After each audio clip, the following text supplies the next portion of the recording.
Hello everybody, my name is Garrett and I'm here to talk to you about Kraft Heinz and what they did to get so popular today and well known, and unfortunately what happened on their decline. Now they're still around today, but they did take a deep hit later on in their company's existence, but I'll talk about that soon. And I'll also be pinpointing what recommendations I have for them so they can help get themselves out of this decline and get stronger as they were in the early days. So getting to the early days actually, so how was Kraft so well known today? Well, the founder of Kraft company is James L. Kraft, and he invented pasteurized cheese in the early 1900s. Now, this was huge because obviously we still use pasteurized cheese today, so it was incredibly helpful at the time. And he used pasteurized cheese. He sold pasteurized cheese and accumulated enough wealth where he can buy a huge company, that being in National Dairy Products. Now, National Dairy Products was a huge acquisition for Kraft and its growth strategy because at the time there was no competitors really to the National Dairy Products. Hence why it was called National Dairy Products. They had control of a large amount of the dairy market, and Kraft had that. So that was huge for the Kraft company. Well, at the time, its name being National Dairy Products. So at the time, Kraft was called National Dairy Products. So they bought that company. That was the original Kraft. Now, everything was going good with National Dairy Products. Everybody was happy until around the late 60s, where they renamed it from National Dairy Products to Kraft Corp. Now, this was because Kraft didn't want to use any milk and dairy products anymore in their food items. They don't want to go through the maintenance and the stales and all that. So they just decided to eliminate the dairy products. And when you eliminate the dairy products, you got to change the name from Dairy Products. So they renamed it to Kraft Co. And they named it after their founder. So it was Kraft Corp. And everything was doing well. They weren't using dairy products anymore, so products were lasting a lot longer than what they did before. And this actually led to one of the largest companies at the time, the tobacco giant Philip Morris, buying the majority shares and the company Kraft in the 1980s. So that was huge. So those 4 points really is what got Kraft to where it was. All those companies came from the National Dairy Products. There's all the dairy companies underneath, all the food companies. So once Kraft got that, he had control of the parent company and all the companies around it. So it was a huge acquisition for Kraft, and it's one of the reasons why Kraft owns so many brands today. So not everything went well for Kraft. Every company goes through some declines. So let's get into the declines. So Kraft's major decline happened earlier in the early 2000s.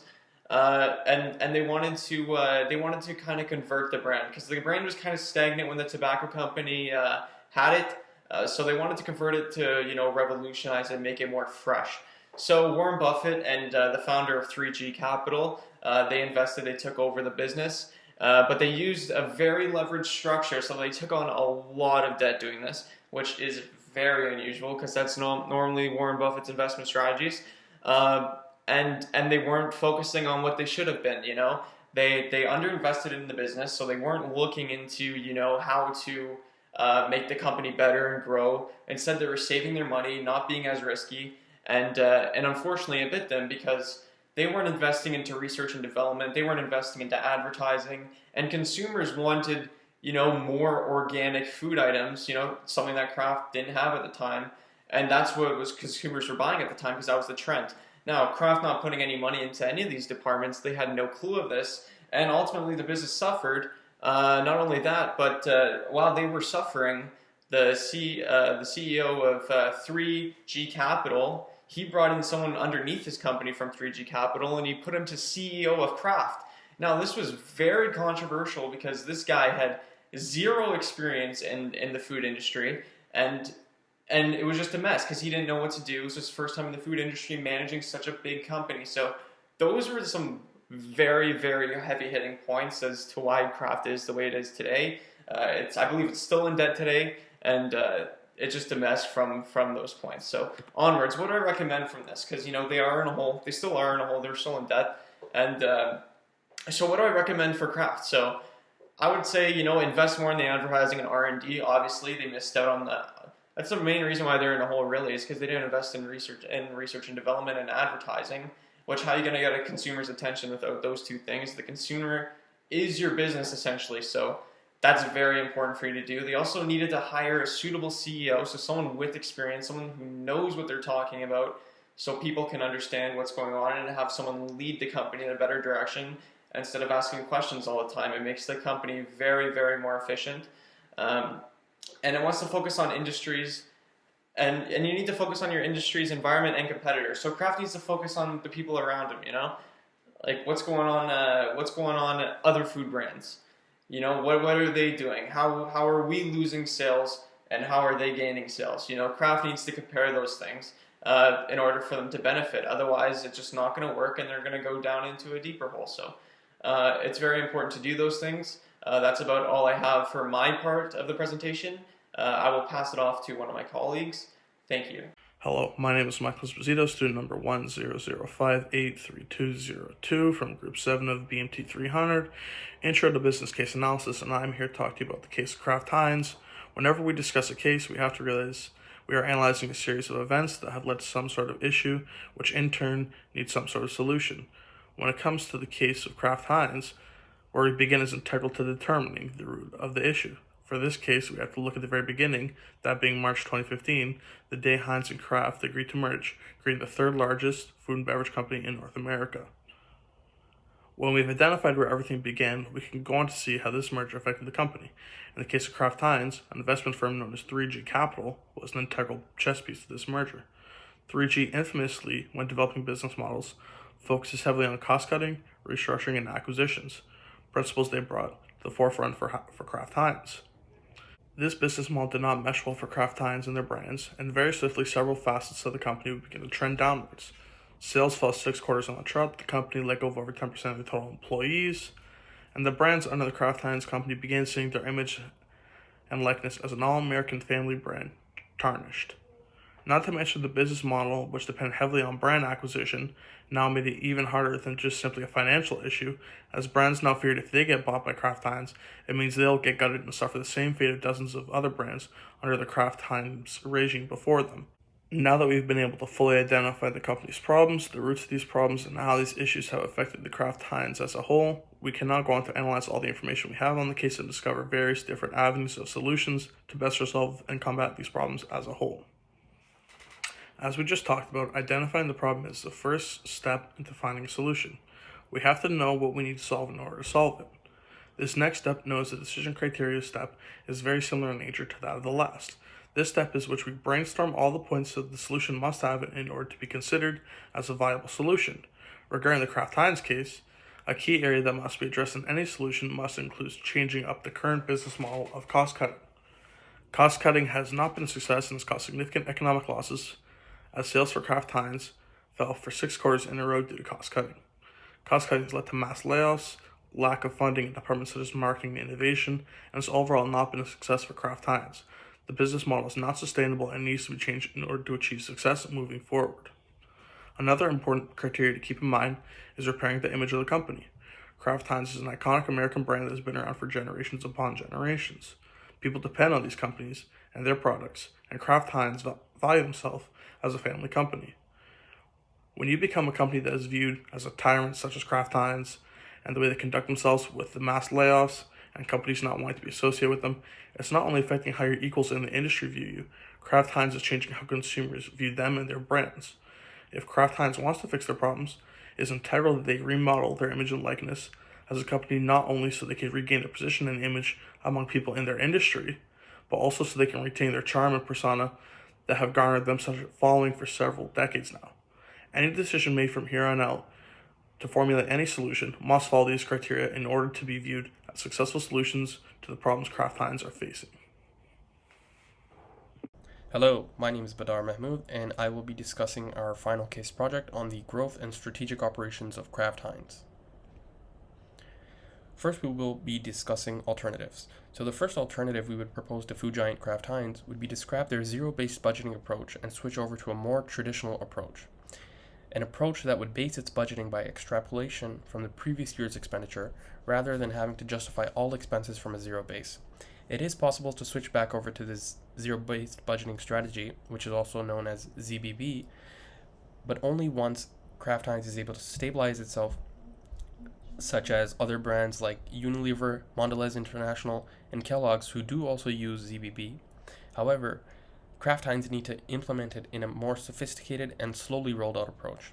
By using the ZBB approach between 2016 to 2017, Kraft Heinz first reduced its cost of goods sold by 4.4%. Next, selling and general administrative expenses were also reduced by 15% during this period. Research and development was also cut from $120 million in 2016 to $93 million in 2017, which, according to analysis, implied muscle was also being eliminated with the fat. Alongside these cuts also came the termination of 10% of the employees. This shows that Kraft Heinz was more worried about reducing the cost of expenses rather than increasing their revenues.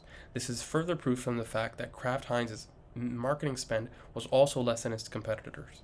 In 2018, Kraft Heinz marketing spent 3.2% of its total gross sales, whereas AB, which is another company who is a competitor to Kraft Heinz, spent 20% of their revenues on expenses. As Warren Buffett stated, we have made a mistake in terms of trying to push hard against certain retailers and finding out that we weren't as strong as we thought we were. This statement proves that Heinz Kraft was pushing for a much larger market share than they actually had. The false pressure of pressing retailers for greater in-store promotions and shelf space, and based on the status of being the third largest food company in the United States, this even caused them to lose contracts and temporary losses of up to 28% in sales, which means their stock had went down by 28%. We believe Heinz Kraft needs to be a little bit more modest in their approach when approaching retailers such as Walmart, and give up the arrogance of thinking that they will be able to be placed in any retailer they desired because of being the third largest food company in the United States. The greatest alternative for growth for Heinz Kraft would be to focus on the growth of their current products rather than acquiring other brands, while also limiting costs in a non-frugal way to maintain healthy finances. Next, we will be discussing Kraft's merger and acquisition strategies. We believe the strategies used by Kraft Heinz in regards to their merger and acquisition strategies were those typically used by a monopoly. With the merger of Kraft Foods and H.J. Heinz Co., Kraft Heinz became the third largest food company in all of the United States. To fasten its entry in emerging markets in 2017, Kraft Heinz unsuccessfully tried to acquire Unilever for US $143 billion. This offer to acquire Unilever for a grand $143 billion, while Kraft Heinz stock itself plummeted almost 50%, proves that they were going against their own statement, which was made by CEO Miguel Patricio, when he stated, "I think the obsession for efficiency has to be much bigger than the obsession for cutting costs." Instead of focusing on the growth of their own business and empowering the multitudes of brands they own, they decided to make an offer to purchase Unilever, which had almost double the amount of their own sales.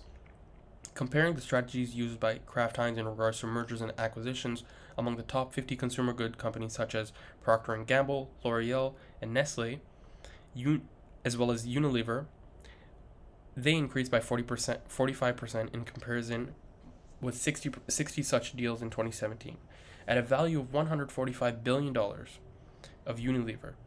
Most food companies were acquiring smaller and more innovative brands that reported higher growth rates, such as Kellogg's acquisition of Kashi, General Mills' acquisition of Annie's Organics, and Danone's acquisition of White Wave Foods.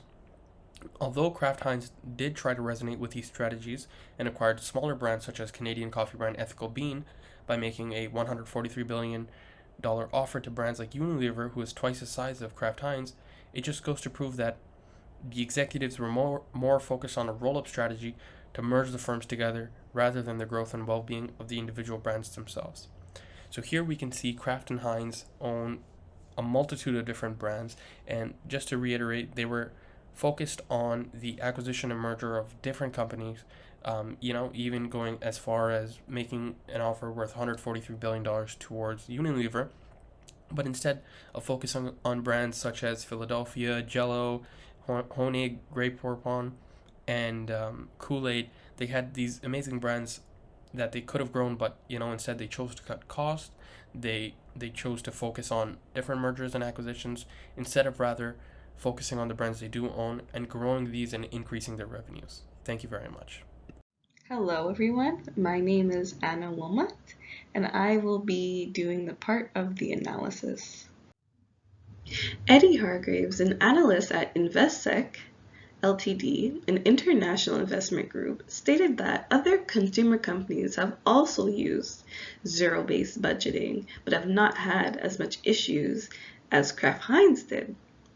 He believed that it was possibly the way they implemented it or that they were going too quickly. Heinz basically terminated about 10% of their employees and cut down on senior management. About 11 out of 12 people were let go. And they also managed to reduce their costs by 4.4%. Kraft Heinz is the leading US-based food retailer that has been underperforming since early 2012 and has been having quite some issue pulling themselves out. Many industry experts believe that heavy debt, their implementation of zero-based budgeting, and their lack of innovation led to the declining sales. So why did these two merge?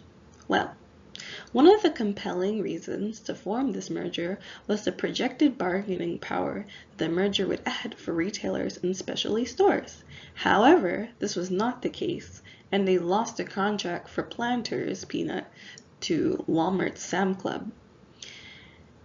And they had gotten the contract back, but the damage was already done. The temporary loss of the contract resulted in a 28% decline in sales in the salted snacks category. In February 2019, Kraft Heinz had leveraged that about 4.4% of the company's 2018 adjusted earnings. According to analysts, high leverage could mean that there's less investment for Kraft Heinz's faltering brand.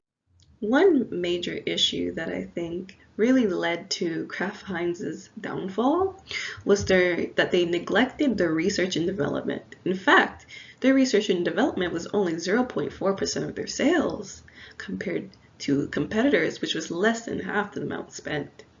Additionally, Kraft Heinz only budgeted 3.2% of its sales for marketing.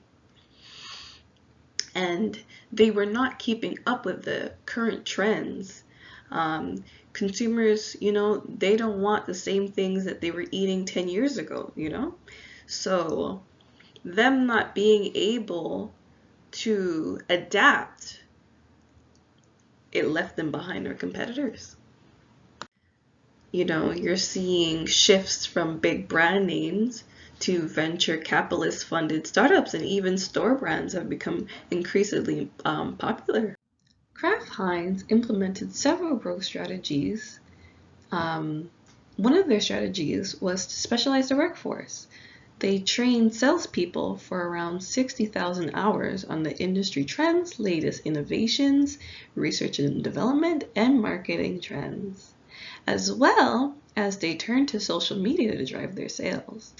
Using big data, the company targeted 3 consumer segments who were consuming cheese products, and this allowed them to specialize their marketing, which was they were able to then reduce the cost of media impression by 40% between 2015 and 2017. In response to changing times, Kraft Heinz realized that they needed an extra boost to compete, in the marketplace again. So they created new products such as their Heinz Organics and their Heinz Sriracha, which were their highest selling products. They also began to try new, healthier alternatives. So, for example, they eliminated their traditional hot dogs that they had, and they offered a new alternative that was free of nitrates and artificial preservatives. And one big actual innovation that they had recently was that they created a brand called Devour. And the premise of this brand was basically to reinvent, frozen food, but that's actually healthy for you. And it was a big boom. They're doing very great with that. Additionally, in the beverage category, they launched 4 different variants of Capri Sun with all natural ingredients and no preservatives. So the merger of Heinz and Kraft was pretty rocky from the beginning. Warren Buffett's Berkshire paid $23 billion to acquire Heinz, and after that, Heinz was operating very closely to its interest expense. And the new manager basically changed the formula for Heinz ketchup, reduced advertising, and didn't focus on research and development. So to go into more detail, Heinz did not pay attention to trends, and they only had a 7.4 growth over 2013 to 2018 versus the other store brands that had a growth of 41%. Additionally, consumers were also looking for cheap alternatives such as store brands and more health-conscious products, which Heinz lagged behind in. In 2012, Kraft only allocated around 2.2% towards advertising and research and development, which shrunk to only a staggering $109 million in 2018. This cost-cutting model basically backfired for Heinz as they saw a huge decline in sales, as well as Heinz started to scale off their acquisition and barely saw any return on investment. Many of their brands they tried to sell. A good example would be Maxwell's Coffee, but no one wants to buy it. So how did they overcome these problems? Well, the new CEO basically transformed the company. He basically said, hey guys, we need to do something differently because clearly this isn't working. Therefore, they adapted their portfolio by having all sorts of different new products that fit with the times more, as well as they had budgeted a savings account for when prices increase in the future. They'll be able to offset it a bit so consumers don't have to worry about spending so much.